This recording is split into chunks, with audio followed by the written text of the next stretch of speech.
Nunca olvidaré el olor de aquella tarde. Era viernes, mediados de junio, y el aire olía a jazmín porque la vecina del quinto tenía la terraza llena. Yo llegué a casa 2 horas antes de lo previsto. Mi compañero Carlos me había dicho, vete hombre, que tienes la cara de quien necesita dormir una semana. Y yo le hice caso. Cogí el metro, compré croquetas en la freiduría de siempre, hasta me paré en el kiosco a comprar el cómic que le había prometido a la pequeña. Iba contento. Llevaba 8 años con Valeria, 2 de casados, una hija preciosa, una hipoteca que apretaba pero no ahogaba, y la certeza absurda de que la vida, por una vez, me había tocado la lotería sin haberme molestado en comprar décimo. Cuando abrí la puerta noté algo raro. Las llaves hicieron ese ruido metálico de siempre, pero dentro había silencio. Demasiado silencio. La tele apagada. Las zapatillas de Valeria en la entrada. Las de ella y las de él. Unas deportivas negras, marca Nike, talla 43. Yo calzo un 42. Me quedé mirando esos zapatos un segundo que duró 300 años. Pensé, es mi primo, ha venido a pedir herramientas otra vez. Pensé, es un compañero del trabajo, han salido a comer cerca y suben a tomar café. Pensé, no pienses. No pienses nada. Sube las escaleras. Los ruidos empezaron cuando estaba en el rellano del primer piso. Jadeos. El cabecero de la cama contra la pared. Un gemido que conocía mejor que mi propio nombre. Me quedé paralizado en el escalón 11. El 11º de 17. Todavía recuerdo que la madera tenía una pequeña grieta longitudinal. La había visto cientos de veces. Esa tarde la miré como si allí estuviera escrito el puto destino. Mi hija estaba en su habitación. Tenía 6 años. Jugaba con los muñecos de Frozen mientras su madre, a 2 puertas de distancia, se revolcaba con mi primo Sebastián. El primo que había venido a cenar a casa todas las navidades durante 8 años. El que le había enseñado a montar en bici a mi hija. El que me había dicho, 3 semanas antes, brindando con cerveza en la barbacoa de mi cumpleaños, primo, qué suerte tienes, te has casado con la mejor. No entré. No monté el escándalo. Agarré a mi hija en brazos, cogí su mochila del cole, su osito de peluche, el chupete que ya no usaba pero que ella guardaba en la mesilla por si acaso. Bajé las escaleras. Salí por la puerta. Cuando el ascensor tardaba demasiado bajé por las escaleras de incendios con la niña llorando en brazos preguntándome por qué nos íbamos tan rápido sin saludar a mamá. Le dije, mamá está ocupada, cariño. Le dije, vamos a casa de la abuela a comer croquetas. Las croquetas se quedaron en el felpudo. Las dejé apoyadas contra la puerta, junto a los zapatos negros del primo. Me parece un detalle poético, ahora que lo pienso. El marido idiota dejando la cena mientras su mujer se cepillaba a su familiar. Alguien debería escribir una canción sobre eso.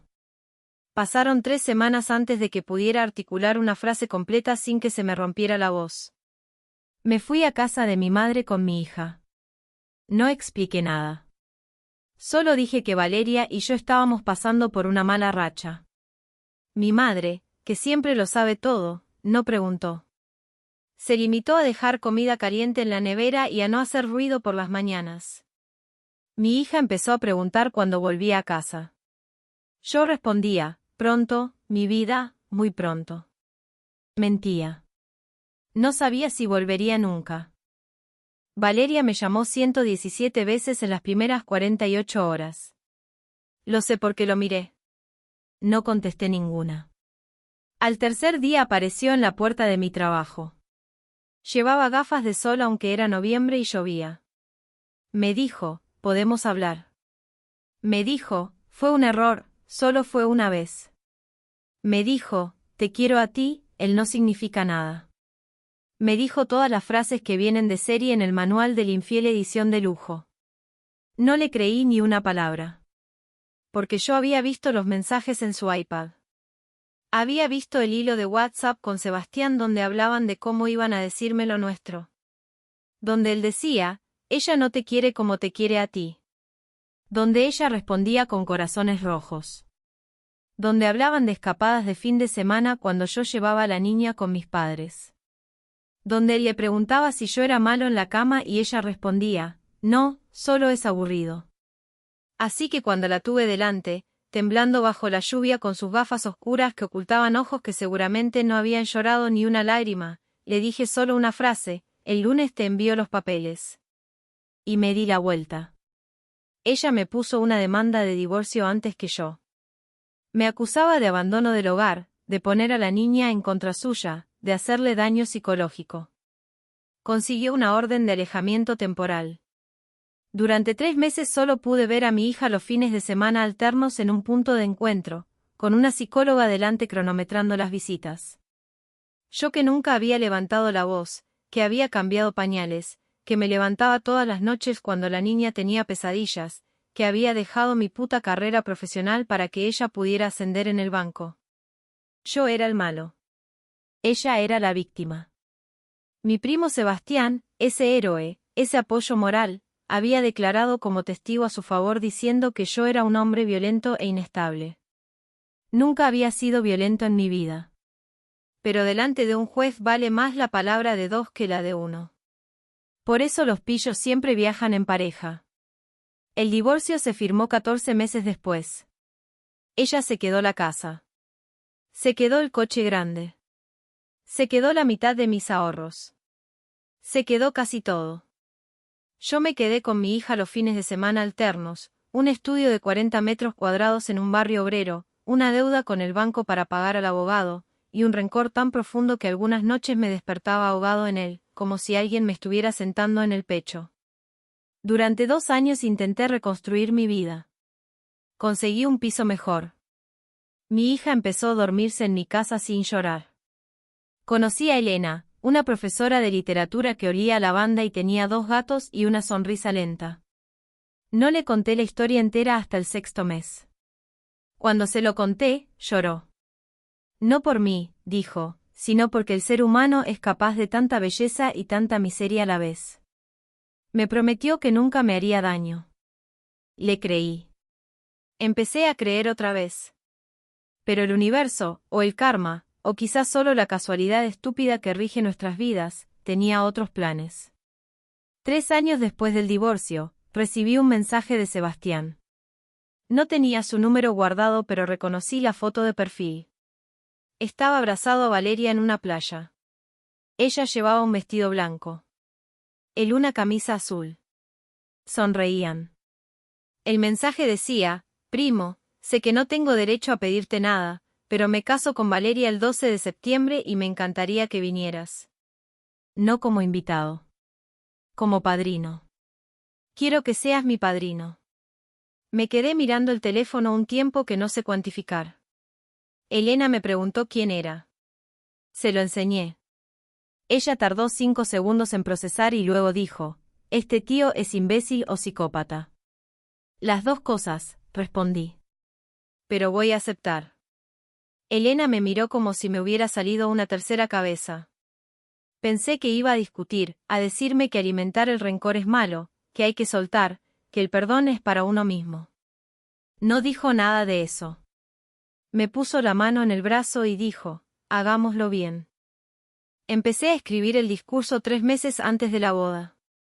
No todos los días, no de forma obsesiva, pero cada vez que me venía un recuerdo lo anotaba. La primera vez que la besé. El día que le pedí matrimonio en aquel mirador con vistas a la ciudad. La noche que nació nuestra hija y yo lloré como un niño mientras ella dormía con la pequeña en el pecho. El sábado que la encontré con él. Todo eso lo puse en el discurso. No para hacer daño, me decía a mí mismo. Para cerrar el círculo. Para que supieran que yo existía. Para que supieran que yo recordaba. Sebastián estaba feliz. Me llamaba cada semana para contarme los preparativos. Me dijo, primo, te compro el traje, no te preocupes por nada. Me dijo, Valeria está nerviosa porque vengas, pero contenta. Me dijo, esto significa mucho para nosotros. Y yo asentía al teléfono y pensaba, imbécil, no tienes ni idea de lo que significa. No tienes ni idea de lo que he estado guardando durante 3 años. La noche antes de la boda no dormí. No por los nervios. No por los remordimientos. No podía dormir porque tenía miedo de rajarme en el último momento. De que al verla de blanco, al verlo a él con esa sonrisa de niño bueno, se me olvidara todo el dolor. De que el amor que un día sentí por ella, ese amor fosilizado, resucitara y me impidiera hacer lo que tenía que hacer. Pero entonces recordé los zapatos en la entrada. Recordé la voz de mi hija preguntando por qué nos íbamos sin despedirnos. Recordé los 14 meses de juicio. Recordé la orden de alejamiento.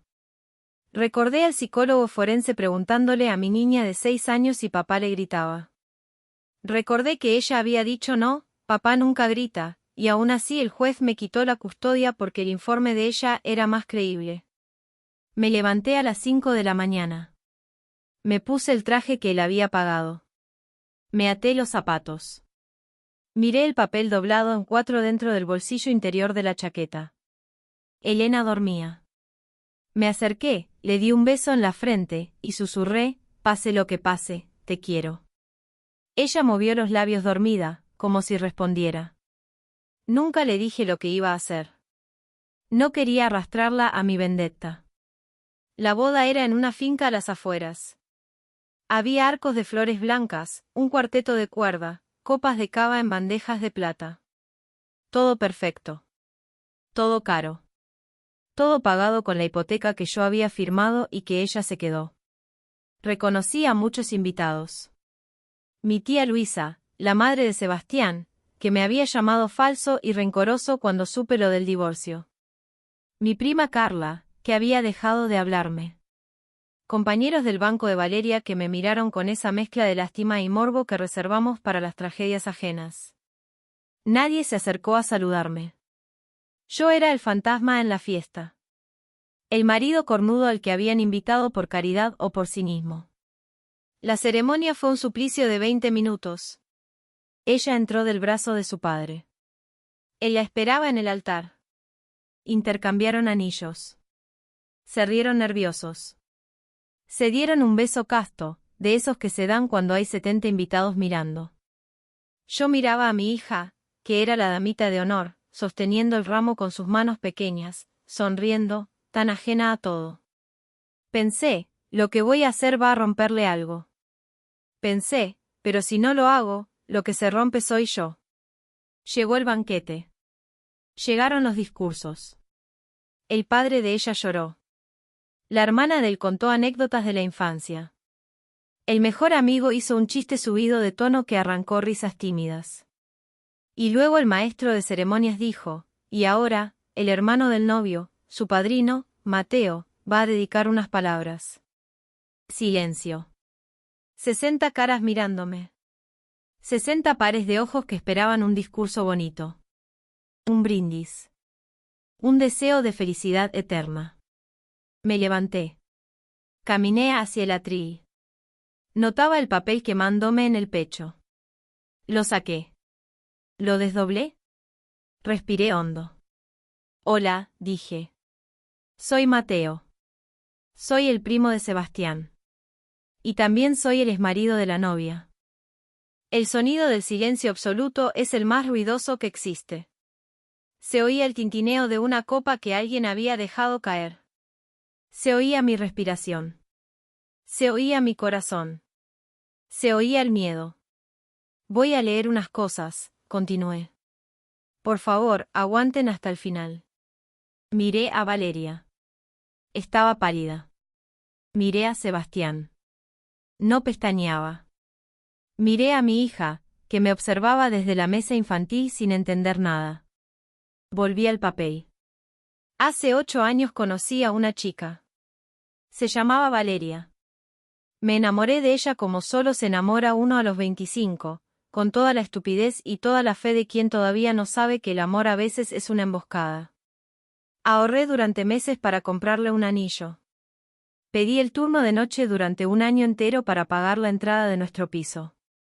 Cuando nació nuestra hija, fui yo quien se levantó a las 3 de la madrugada durante 6 meses porque Valeria estaba agotada y yo la amaba tanto que el cansancio me parecía un lujo. Hice una pausa. Alguien tosió. Alguien más movió la silla. Hace 3 años, proseguí, llegué a casa 2 horas antes de lo previsto.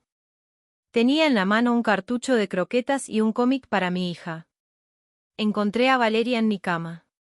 No estaba sola. Estaba con Sebastián. Con mi primo. Con el hombre que ahora, vestido de novio, la mira como si ella hubiera sido siempre suya. Mi voz se quebró. No lo había planeado. Llevaba 3 meses escribiendo ese discurso y no había previsto el nudo en la garganta. Pero allí estaba. El dolor crudo. El recuerdo intacto. Durante 3 años he intentado odiarlos, dije. Y no ha sido difícil. Porque después de aquel día, ella me demandó por abandono. Consiguió que un juez me quitara la custodia de mi hija durante 1 año. Me arruinó económicamente. Y él declaró en el juicio que yo era un hombre violento. Yo, que nunca le había puesto una mano encima a nadie. Yo, que le había enseñado a cambiar una rueda y le había prestado dinero para su entrada de boda. Él dijo que yo era violento. Alguien en el fondo murmuró. Una silla chirrió. Y aún así, cuando él me llamó para pedirme que fuera su padrino, dije que sí, continué. ¿Saben por qué? No por perdón. No por olvido. No porque crea en segundas oportunidades. Dije que sí porque durante 3 años ellos han vivido su cuento de hadas mientras yo pagaba las consecuencias de su traición. Dije que sí porque necesitaba que todos ustedes, sus familias, sus amigos, sus compañeros de trabajo, supieran quiénes son realmente. Me volví hacia la mesa presidencial. Valeria tenía los ojos vidriosos. Sebastián apretaba la servilleta con tanta fuerza que los nudillos se le habían puesto blancos. No les deseo mala suerte, dije. No voy a maldecir su matrimonio ni voy a pedir que sean infelices. Solo quiero que miren alrededor. Que miren esta finca, estas flores, estos camareros, esta barra libre. Todo esto lo pagó ella. ¿Y saben con qué dinero? Con la mitad de mi piso. Con mis ahorros. Con el dinero que yo había guardado para la universidad de nuestra hija. El silencio se había vuelto denso. Mi tía Luisa lloraba en silencio. Mi prima Carla miraba al plato. El padre de Valeria tenía la cara desencajada. No voy a pedir perdón por esto, dije. No voy a fingir que siento haber estropeado su boda perfecta. Porque su boda perfecta empezó con una mentira. Porque su historia de amor no empezó cuando se conocieron, sino cuando decidieron que yo sobraba. Porque ella no es la novia radiante que todos veis. Es la mujer que dejó a su hija de 6 años jugando con muñeco Frozen mientras ella se acostaba con otro en la habitación de al lado. Alguien sollozó. Era la hermana de Valeria. Y él, señalé a Sebastián, no es el primo maravilloso que todos creéis. Es el hombre que me miró a los ojos durante 8 años, que me llamó primo, que abrazó a mi hija, que brindó conmigo en Navidad, mientras planeaba cómo quitármelo todo. Y lo consiguió. Me quitó a mi mujer. Me quitó mi casa. Me quitó años con mi hija. Me quitó la confianza en mí mismo. Me quitó casi todo. Guardé silencio. El papel temblaba en mis manos. Me di cuenta de que estaba llorando. No sollozos. Solo lágrimas cayendo sobre las palabras que había escrito. Pero no me quitó esto, dije señalándome el pecho. No me quitó la dignidad. No me quitó la capacidad de contar la verdad. Y no me quitó a mi hija, que está ahí sentada y que algún día, cuando sea mayor, leerá este discurso y sabrá que su padre no se rindió. Doblé el papel. Lo guardé en el bolsillo. Me aparté del atril. Solo una cosa más, dije. El año que viene, cuando os divorciéis, porque el 90% de los matrimonios que empiezan con una infidelidad terminan en divorcio, recordad este momento.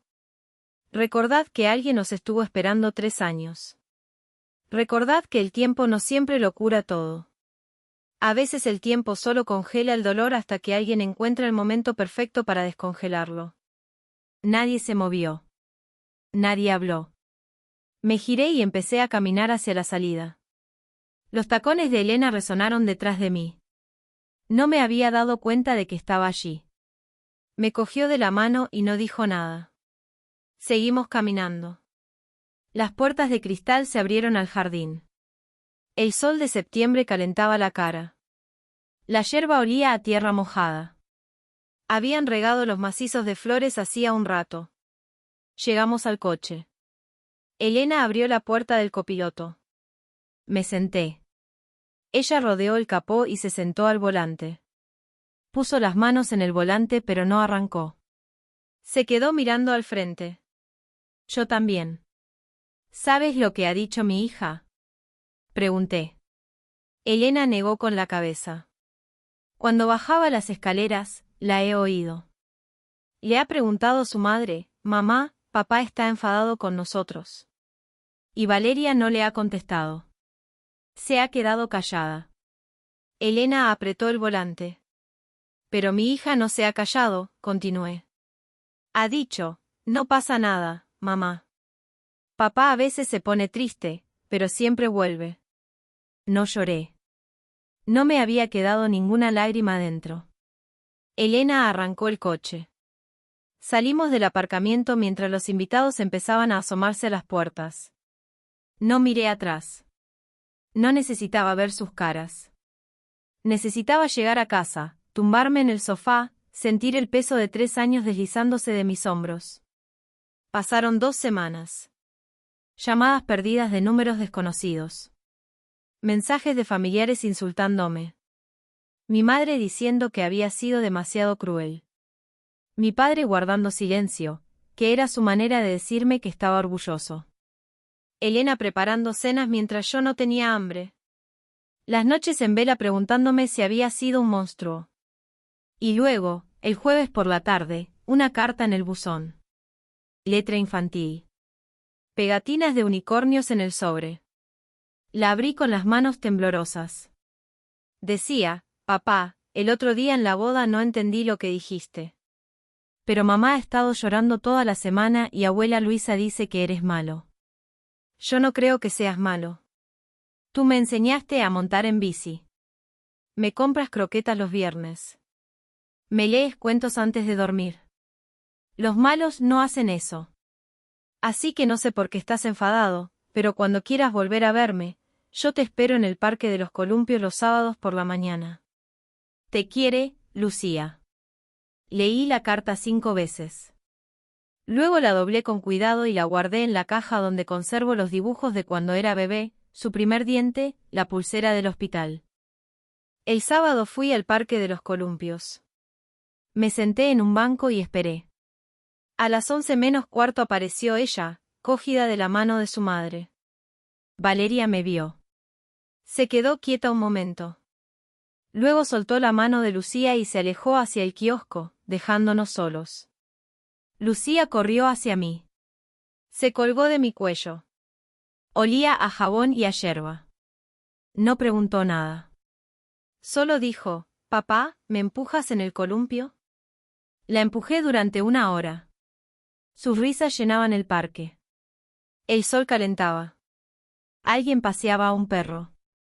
Un niño aprendía a andar en bici sin ruedines. La vida continuaba, ajena a los nudos que se desatan y a los que se anudan para siempre. Cuando anocheció y la pequeña se durmió en mis brazos, Valeria se acercó. Me miró con los ojos hinchados de llorar 3 años tarde. ¿Qué quieres que haga? Preguntó. ¿Qué puedo hacer para arreglarlo? La miré. Había amado esa cara durante 1 década. La había visto dormir, despertar, reír, parir.